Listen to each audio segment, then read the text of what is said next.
And let's bring in Senator Chuck Grassley. He's chairman of the Senate Judiciary Committee. And a lot of people, Senator, are saying, well, the president didn't want Comey all over the Russian investigation, and this was his pushback to save his job. What's your reaction to that type of hysteria? Yeah, let's get to basics. Remember that the FBI Director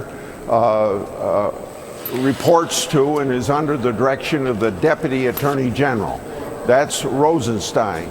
He's well respected because he's been under both Republican and Democrat administrations. He was just approved by the Senate 94-6. He said that Comey being head hurts the confidence of the public in the FBI, and he should be replaced. Now, the president wouldn't have to take the advice of Rosenstein, but obviously a president ought to have a good reason for not taking it when the guy that supervises the FBI felt that he was, Mr. Comey was bad for the morale and the confidence that the public ought to have in the FBI, and they need to rebuild that confidence. So if Rosenstein recommended this and he was approved 94-6, most Democrats in the Senate approved him.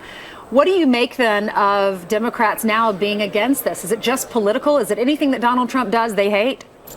I think it gave them a chance to get back to something that they argued about a month ago, and it was losing steam, to have a special prosecutor or have a commission to look into it. But there's committees of Congress, including my own committee, investigating this, and it gives them an opportunity to bring those issues up again. But they really don't have a lot of credibility based upon what they said last October when Comey reopened the presidential inquiry about the emails. So consequently, I don't think they have much credibility. Senator, we're showing some video of you asking Mr. Comey some questions at your Senate hearing last week. I know at one point you got so frustrated you said egad, you didn't like what he was saying, and he was not answering your questions. I understand as well that the President of the United States, while we all found out last night about 5:45 that he had fired Mr. Comey, the President actually called you last night about 5 o'clock. What did he say? Well, it's pretty darn simple. Maybe I shouldn't report about a private telephone conversation, but I don't think the president would care. He just wanted to inform me as chairman of the committee and call me as the first senator to tell me that he's going to make this firing so that I wasn't caught off guard. That's the way I got the message. It was a pretty short message, pretty simple message, pretty down to earth, that he was in charge and acting. He didn't say anything about the apprentice, but you can imagine the first time we haven't had a general or a politician as a president of the United States, you get a business person in there, and business people are really geared to making decisions quickly, and I guess that's what he was doing as a businessman. Do you support it?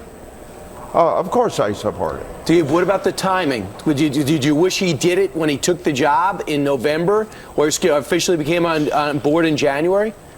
I think you have to give a business person that's never been in politics, never been a general, never been in government, even though you're an outstanding businessman, it takes a while to get used to what the presidency. Even if you were a senator going into the presidency, there would be a lot to learn, but there's a lot more to learn for a businessman become president of the United States. And I think you got to give the president just a little bit of leeway based upon his not being in government. Sure. Senator, let me ask you this.